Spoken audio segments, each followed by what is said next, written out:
Et Orana, chers auditeurs de Hit FM, j'espère que vous allez bien et que vous passez une très belle matinée sur nos ondes. Ce matin dans Tahiti Vibes, on va parler musique et pour ça on reçoit Teva Biaris qui vient nous parler de son nouveau titre, Hero E. Exactement, yes. Cette musique qu'on commence déjà à écouter sur Hit FM et qu'on entend déjà un petit peu partout, elle est entièrement en tahitien. Oui. Et elle a été composée entièrement par toi. Oui, exactement. Donc tu avais déjà composé en tahitien aussi pour le Heiva et le Hula Taperu. Oui. Et tu as reçu des prix pour tes compositions. Est-ce que c'est quelque chose qui te tient particulièrement à cœur de chanter en tahitien? Alors c'est quelque chose que j'ai appris à apprécier. En fait, mes premières influences, je vais pas vous cacher, elles sont un petit peu ailleurs. Et quand j'ai commencé à composer, je l'ai fait naturellement en anglais parce que c'était mes premières influences d'adolescence, c'était beaucoup de musique anglo-saxonne. Et c'est en revenant à Tahiti que j'ai eu un désir de me réapproprier cette identité polynésienne et de chanter dans ma langue. Et j'ai trouvé que c'était déjà une langue magnifique. Je m'étais pas rendu compte de sa richesse et même musicalement à quel point elle était rythmique, à quel point elle avait du peps quoi hein, dans la prononciation, etc. Donc ouais, j'ai commencé à vraiment apprécier de composer pour des paroles en tahitien. Quand je suis rentré dans le domaine de la culture et j'ai gardé ça voilà pour ce premier projet personnel. J'ai voulu le faire en langue tahitienne. Je précise aussi que c'est pas moi qui ai écrit le texte, hein, c'était pas moi non plus pour le hula et je me sens pas à l'aise encore d'écrire mes propres textes en Leo Maohi parce que je maîtrise pas suffisamment la langue. Et il y a des gens très talentueux qui le font très bien. Là pour ce projet là, c'est Mariata Teavai qui a écrit les paroles. Et honnêtement, c'est le texte qui m'a envie de participer à ce projet-là parce que je le trouvais vraiment puissant, quoi. Voilà. Et est-ce que toi, tu lui avais donné des idées de ce que tu voulais chanter ou non, à la base, c'était en fait une commande. Ce morceau-là, il avait été commandé par Jerry Biré, qui travaillait à l'époque au service de l'environnement, il me semble, et qui organisait le Ocean Day en 2022 ou 23, je me souviens plus. Et il avait demandé à Mariata d'écrire des paroles sur le thème de l'océan et il voulait mettre ses paroles en musique là, donc il m'avait approché. Il m'avait laissé carte blanche sur la direction artistique du projet, donc j'en ai fait moi un morceau très personnel. Il se trouve que le morceau a pas été utilisé par la suite pour différentes raisons et donc du coup on n'en avait rien fait. Moi j'étais un petit peu déçu parce que j'étais content de ce que j'avais fait. Et je lui ai demandé l'autorisation de récupérer les droits et donc de l'exploiter en mon propre nom, ce qu'il a accepté. Et puis voilà. Voilà. Donc la version qu'on entend maintenant, c'est pas celle qui avait été prévue pour le projet. Si, c'est exactement la même. D'ailleurs, c'est dire à quel point moi j'avais trouvé ça très classe de sa part, Jerry, de m'autoriser à m'exprimer totalement et de manière aussi personnelle sur un projet. C'est rare. Moi qui ai l'habitude de travailler aussi dans l'audiovisuel local pour des marques, des entreprises, etc. Franchement, les occasions elles sont très rares où on me demande vraiment où on me laisse vraiment carte blanche en fait quoi. Oui, pour t'exprimer. Parce qu'en général les cahiers des charges sont très stricts, que les gens arrivent avec une idée très précise en tête et voilà. Mais Jerry, lui, il était arrivé, il m'a dit exprime-toi, lâche-toi, je te fais totalement confiance. Et ça, j'avais trouvé ça ultra classe.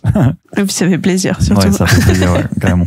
Et vous allez l'entendre hein, sur les ondes, mais c'est pas du tout le genre de musique qu'on entend. Voilà, de la musique, on va dire, qui est sortie en ce moment. Il y a un petit peu des vibes de Jack Johnson au début, mais après on s'éloigne complètement, ça part en intensité, ça revient, c'est un voyage. Voilà, c'est un voyage, c'est très très riche. Il y a un clip qu'on peut voir sur YouTube qui a déjà un certain nombre de vues, plus de 2000 en seulement une semaine, donc ça part fort. Est-ce que toi il y a d'autres choses qui sont prévues en ce moment ou parce que là donc il y a eu un premier lancer de filet avec avec cette musique, mais maintenant que tu nous as attrapé hameçonné, qu'est-ce qu'on peut s'attendre là pour la suite? Alors là, dans l'immédiat, j'essaie d'enregistrer les morceaux de Yaura Tehura, là, un autre projet qui me tient beaucoup à cœur. On a présenté le groupe au Heiva l'année dernière et donc, comme à mon habitude, j'enregistre les aparimas du spectacle en studio. Donc ça, c'est censé sortir en novembre. J'ai un deuxième titre que je vais sortir personnellement. J'attends de voir quand est-ce que je vais le faire parce que pour l'instant j'en ai qu'un seul autre et j'aimerais beaucoup faire un album. Je suis un peu frustré d'ailleurs de sortir cette musique là que en single, mais bon, je trouvais que c'était le moment de le faire. Mais moi j'ai toujours adoré les albums en tant que auditeur. Personnellement, j'aime bien plonger dans l'univers d'un artiste pendant 1 heure et rester avec lui, voyager, se perdre dans sa et musique. Puis concevoir le truc presque comme un film aussi, tu vois, avec une introduction, un développement, une conclusion, faire voyager. Donc le single, je suis content de le sortir, mais c'est vrai que derrière j'ai vraiment envie d'enregistrer un album et je pense que je vais me donner le temps de le faire. Donc ça risque de pas être pour tout de suite, mais ça va se faire. Ça va se faire, ouais, définitivement. Au niveau du clip aussi, voilà, tu parlais d'un voyage, le clip aussi est tout un voyage, il y a beaucoup d'univers, enfin, il y a beaucoup d'éléments de l'univers polynésien, on retrouve le triangle, la silhouette des îles, etc. Yes. Est-ce que c'est toi qui l'as conçu, c'est toi qui est-ce que toi aussi, à ton tour, tu as donné carte blanche à l'illustrateur? Ouais, en fait, j'ai ce réalisateur donc, qui s'appelle Nespi, que j'ai rencontré sur Instagram, pour rien vous cacher, j'ai juste eu un coup de cœur pour ses créations. C'est quelqu'un qui fait beaucoup de vidéos pour des musiques et il se trouvait qu'il avait fait le clip d'un de mes artistes préférés, un de mes idoles, qui est Sean Lennon, le fils de John Lennon, qui est un compositeur incroyable. Et quand je l'ai vu déjà, de 1, j'étais tombé amoureux de ce qu'il faisait graphiquement, et de 2, qu'il était associé à un de mes artistes préférés. Je me suis dit, on est fait pour s'entendre. Donc je lui ai envoyé un message innocemment sur Instagram et en fait on a commencé à discuter et il a été très vite très intéressé par le projet. Et donc pour répondre à ta question, en fait on a passé énormément de temps en amont du clip à relire toute la mythologie polynésienne ensemble, à s'envoyer des extraits de livres, de revues et à discuter de comment on pourrait incorporer ça à un clip, comment on pourrait mettre ça en forme. Et c'est quelqu'un de naturellement très curieux, que ça intéressait beaucoup de plonger dans cet univers. Il était complètement étranger à la Polynésie culturellement. Et donc il a adoré ça, sortir de son univers propre. Et voilà, donc on a fouillé, on a relevé des éléments qui nous paraissaient importants dans tous ces textes-là. Et ensuite, je lui ai dit, vas-y, maintenant t'as tout ce qu'il faut, éclate-toi, quoi. Ah oui, mais là aussi c'est un voyage. On retrouve beaucoup de choses, les hameçons, l'océan, etc. Et puis bien sûr, il y a cette touche polynésienne, on retrouve les îles, etc. Donc vous êtes très très bien débrouillé. Merci. Est-ce que tu as déjà participé en tant que compositeur au Hu'ula Tapairuu et au Heiva? Oui. Est-ce que c'est quelque chose qui t'intéresse à l'avenir de... Oui, toujours. Et puis bon, déjà c'est une aventure familiale aussi parce que je fais ça avec ma chérie Poela Nijiama. J'adore travailler avec elle forcément. On a une relation fusionnelle sur le plan artistique aussi, donc ça me manque presque. Je dis pas de pas y retourner, mais faut trouver un équilibre un petit peu entre ces projets-là qui prennent énormément de temps, qui sont très très énergivores aussi, et puis mes ambitions personnelles d'artiste.